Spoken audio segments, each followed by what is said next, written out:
Well, here we are, calls from the office, Rednecks Pride Outdoors, April 2nd. And April 6th, that's this coming Saturday, New Jersey's trout season starts. And there's going to be a lot of people out there trout fishing. And I want to talk about scent with trouts.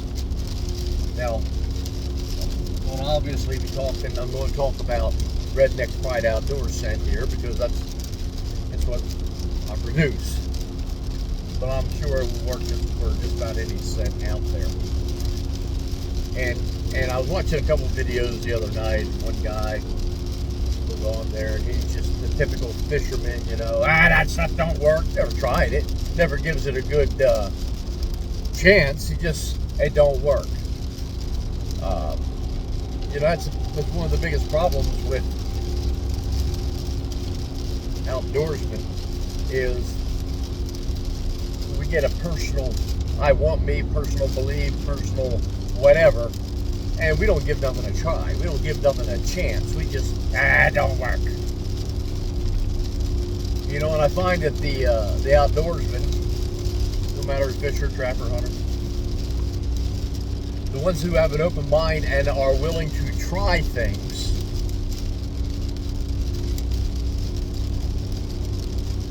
but not just try them and to make them work. That's the key right there, to make them work. I can try the best products in the world, and if I don't make them work, they don't work. I can take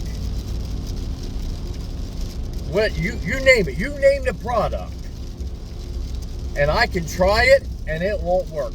Guaranteed. They don't work until you make them work.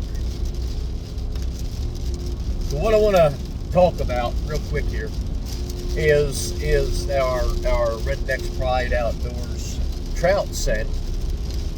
And I'm going to just briefly talk real quickly about how to make it work. I'm not going to shoot a video and show you how to do every little thing because it's not that critical, people.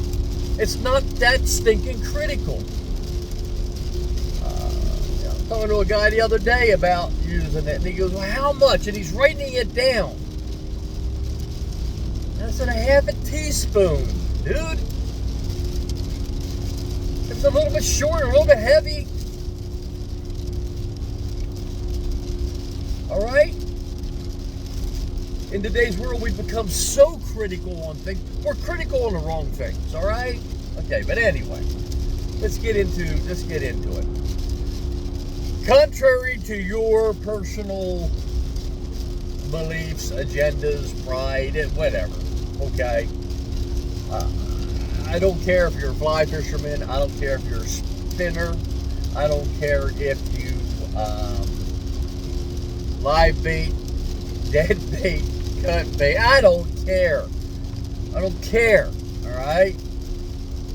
Our Rednecks Pride Outdoors trout scent is a concentrated scent. It is made to be used very, very sparingly. So, if you don't want to use scent, don't use it.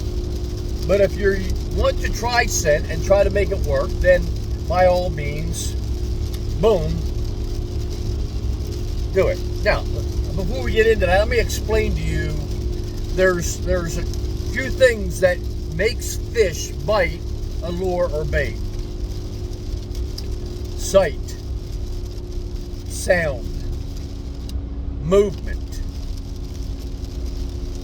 taste, smell. Actually, smell should come before taste. Sight, sound, movement, smell, taste.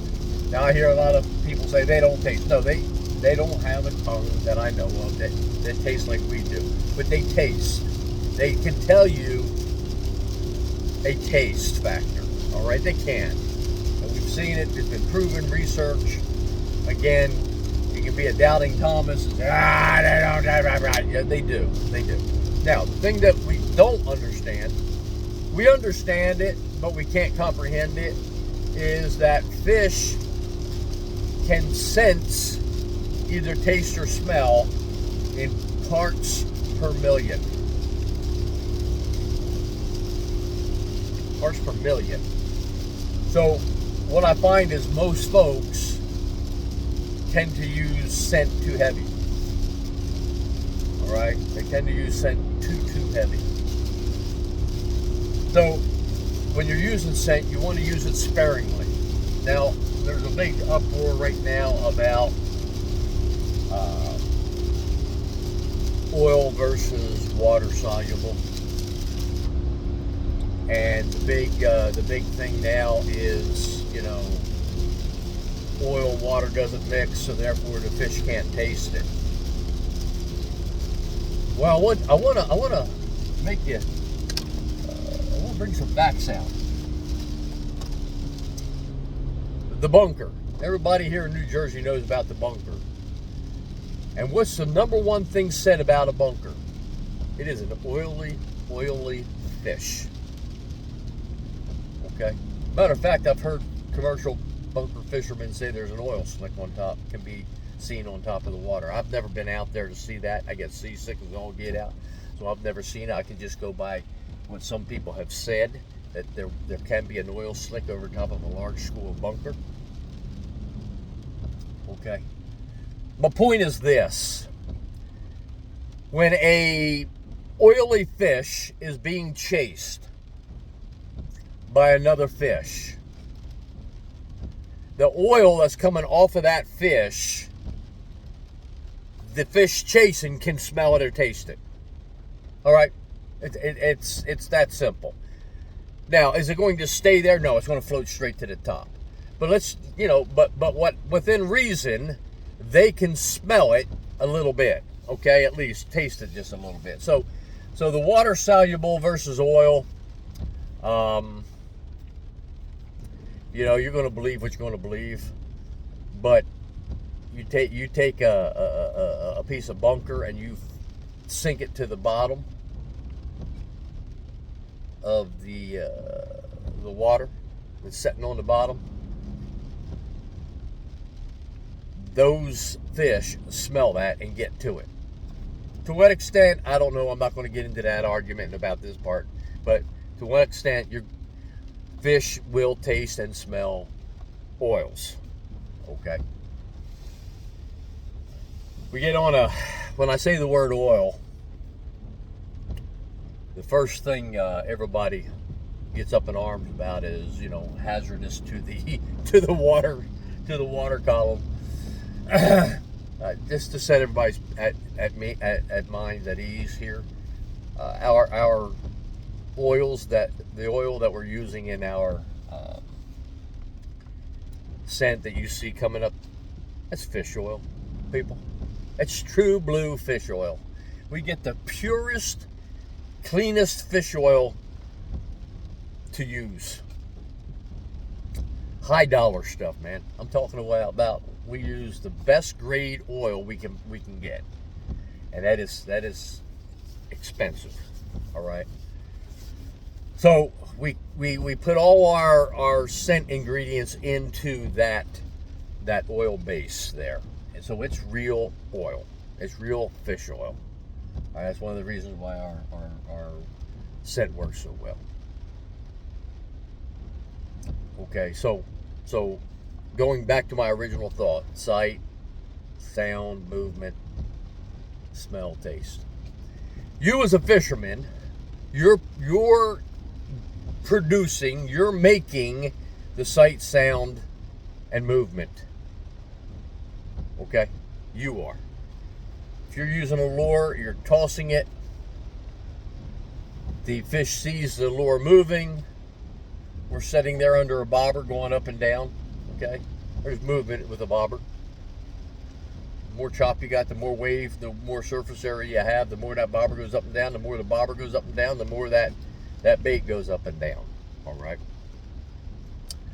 So you're creating sight, you're creating movement, and the sound click, click, clack, clack, whatever, lure, whatever, slap, slap, the whole kit and caboodle. You got what I'm talking about. You're producing those three.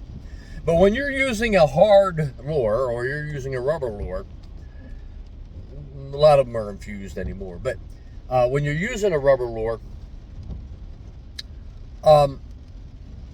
most of the time they're absent from the smell and taste. And there's one more that I didn't throw in there. That's called feel or feel. And that's minor. That's why I didn't throw it into this one. On my regular fishing talks that I give, I add feel in there. So it would be sight, sound, movement, smell, taste, feel. All right, they're the 6 things that a fish is looking for to grab something. All right, so you throw your lure out there. It's coming in. And if you can get it to go after the, if it wants to strike either territorial or protection or hunting predator, those are 3 strikes that you're going to get out of a fish. Okay, so if you can bring it past him and he can do that strike, feel isn't that important at that point.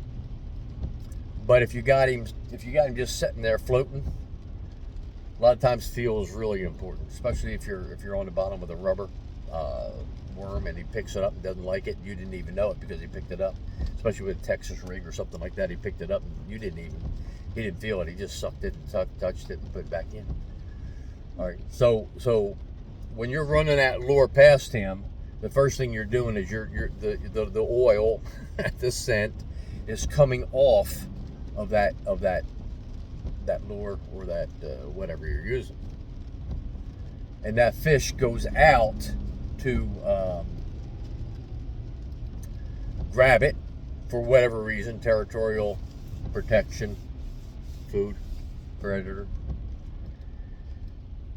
When he gets up close to that lure, the movement, the sight, the sound, now he smells it. Or she, in most cases. She smells it. Okay, now that adds the other real thing to it. Now, if that fish was saying, I wonder if this is real, I wonder if this is not real, the smell coming off of that bait, lure, whatever, increases the realness of it, which makes them close in even more. Okay, and then as they're getting close and they're opening their mouth, they can literally taste. If they're right up close to it, they can literally taste that taste, which is making them think it's real. And then hopefully they bite. Now, one thing I want to say about scents, ain't nothing 100%. Fish don't want to bite. A fish ain't going to bite. I mean, just think about it. How many times have you seen a bass or a sunny sitting on a spawning bed, and all these little minnows are going around it? Minnows! Little minnows! And they're just letting the minnows swim around them. Why? Well, why? Because they ain't hungry. They're not a threat. There's not a territorial issue. There are going to be times when you're fishing and that stupid fish just don't want to bite because it's hungry. All right? It just don't want to bite because it ain't hungry. Doesn't want to bite because it doesn't feel threatened. Doesn't want to bite because it's not encroaching into its territory. Just the way it is. So what does scent do? Scent takes that fish that is saying, I don't know if I wanna because I don't know if it's real. Excuse me. Or it takes that fish that is, I don't know if I wanna because I just ain't in the mood. And scent adds the other dimension to it to possibly make it wanna. Doesn't guarantee it's gonna. It's just gonna make it wanna. All right. When we're testing our scents, no matter if it was whatever, freshwater especially, we'll take a piece of leather, put the scent on the leather, saturate the leather, and then use a piece of leather to try to catch a bass with it. And we've learned a lot. Here's some clear water, watching bass work. Pick up the leather, and then you take a piece of leather, you toss it out there. They don't even pay attention to it. They follow it because they're curious of the movement. Get right up to it, and they're literally that far off of the leather, and then they back away from it. Why? It's a piece of leather. But then we put the scent on it, and they come up and they get that far away from it, and then all of a sudden you'll see them pick it up and take off with it. All right. Why? Because we added something real to it. Just whatever. Now, you can believe it, you don't have to believe it, I don't care. I'm just telling you what we do. All right. So getting back to your lures, scent can increase the effectiveness of your lure and enhance a strike. And a lot of times what we'll see that you'll have a fish staged on a spot, or sitting there on a spot, and we'll throw a lure past it first time, second time, third time they'll come on out and then go back in, and then the fourth time a lot of times they'll come out and they'll follow it or hit it. Okay, well, by just keep tossing that lure over top of it.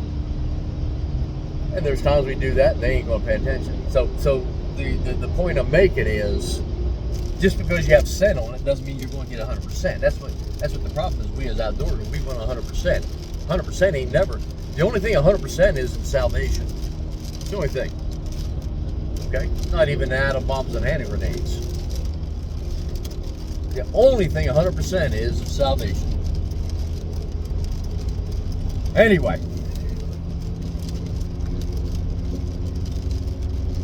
Getting back to our trout scent. How, what, when to use it. Okay. Stock trout. Most New Jersey's going to be fishing, for the most part, stock trout. All right, that's why everybody's going out on the 6th. Yes, hatchery fish. Now, a lot of those fish have been put out for 2 to 3 weeks, so they're semi-wild as it is right now. Wild as they're going to get. All right, and so what we're trying to do at this point is we're trying to create something for the trout to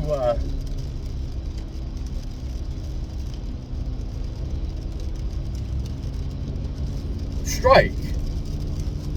Now, what we've done in our scent is we've added some memory.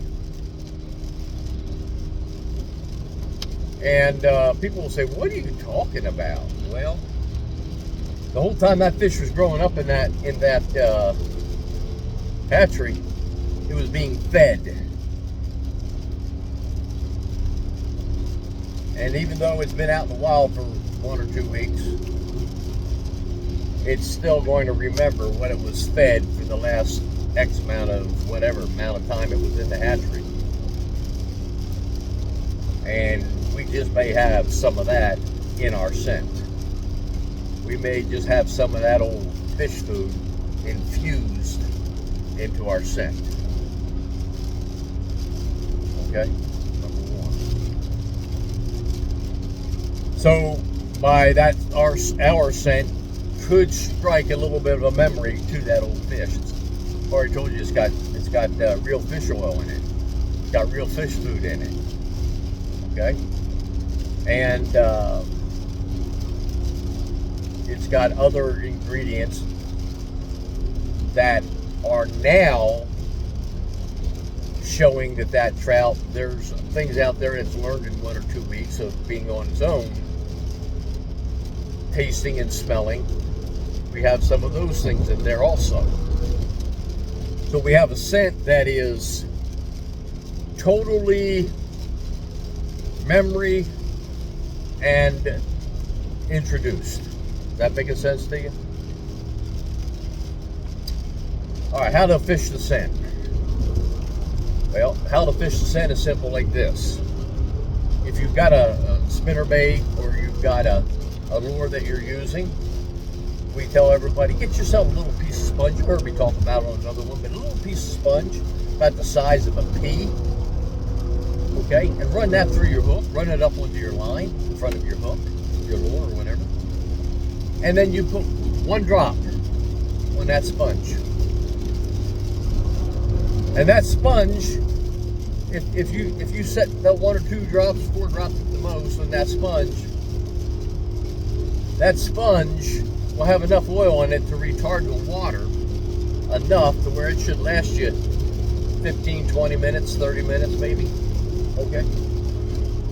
It's not going to last you forever, but then when you can take it out, just squeeze the sponge, get all the water out of the sponge, put another drop or 2 on it. That's for your lures. If you're fishing rubber lure, plastics, you take your bag that it came in and you put 10 drops. 1, 2, 3, 4, 5, 6, 7, 8, 9, 10. 10 drops into there, and you move it around with your hands and you let it sit there. That will infuse into your plastics enough to where it'll work. It'll work good. All right, there's a lot of fishermen out there that's going to be using corn. All right, how to use corn. Take you a 1-pound can of corn.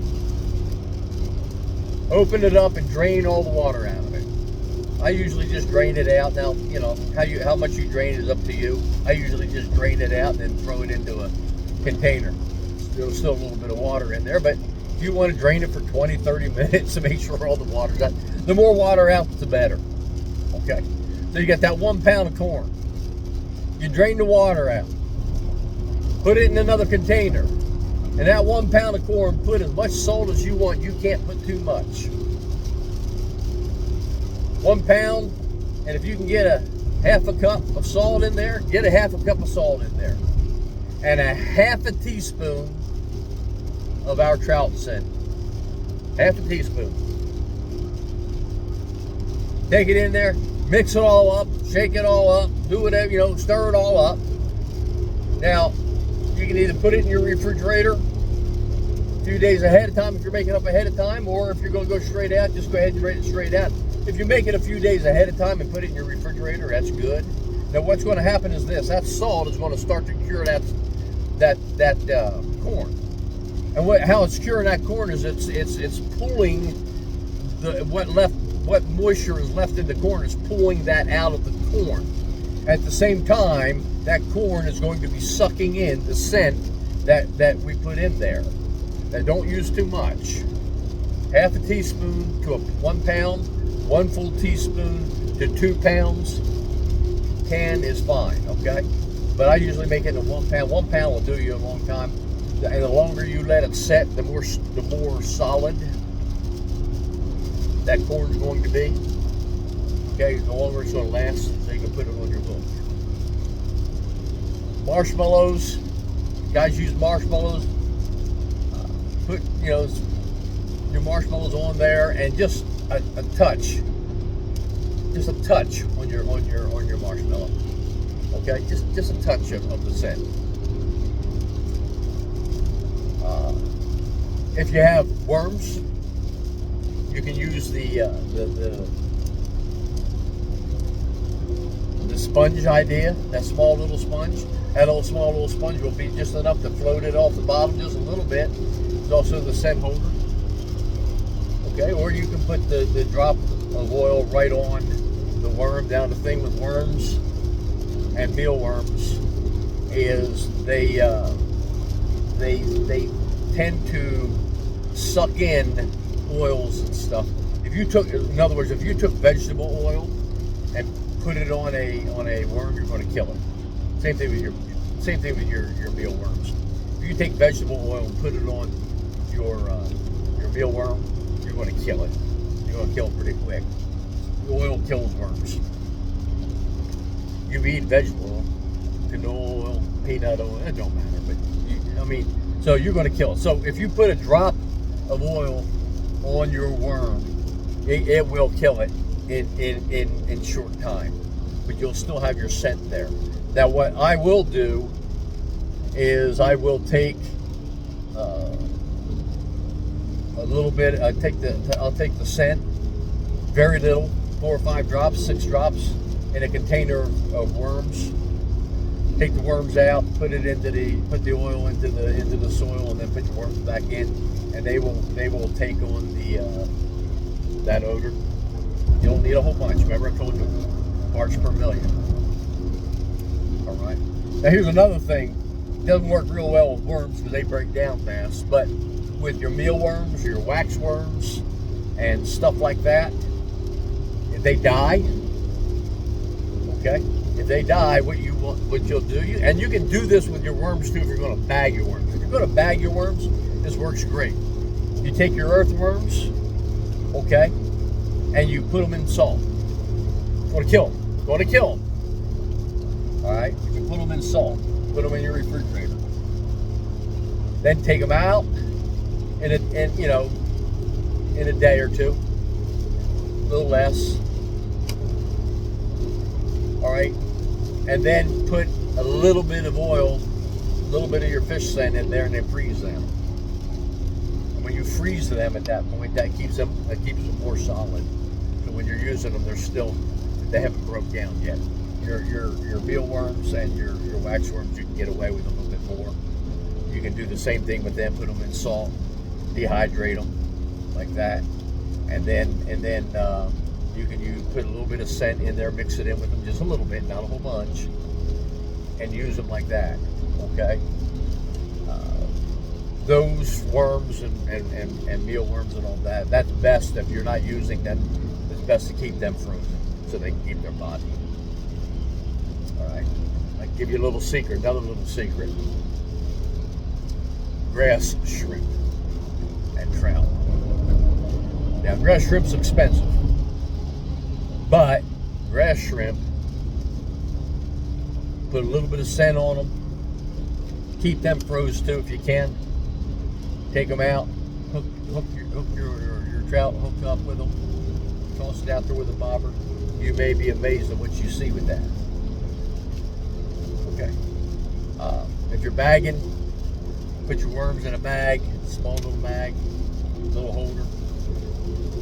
Put a put a sponge, small piece of sponge in there, a drop of scent on that sponge. Good to go. What am I doing when I'm doing all this? I'm making my stuff different and more attractive than the guy that's next to me. Everybody's using corn. Everybody's using red wigglers. Everybody's using night crawlers. Everybody's using waxworms. Everybody's using mealworms. Everybody's using salmon eggs. Put a drop or two in your salmon eggs. Okay. Everybody's using that stuff. So what separates me from the other 50 people that's along the bank with me? My Rednecks Pride Outdoors trout scent. I posted some pictures up. Well, I didn't yet. I'm supposed to tomorrow morning, I guess, of our fishing scents, and posted some trout pictures up of some of the trout that's been caught. It's pictures sent to me, and some of the stuff that I've caught. Good rainbows, good trout. Some of those trout in there are lake trout, fish 20, 30 feet deep, with different types of baits and our scent added to the bait. Okay? So this is a quick tutorial on trout fishing with our scent. A how-to. Thoughts from the office, Rednecks Pride Outdoors. We'll catch you later. Good luck fishing.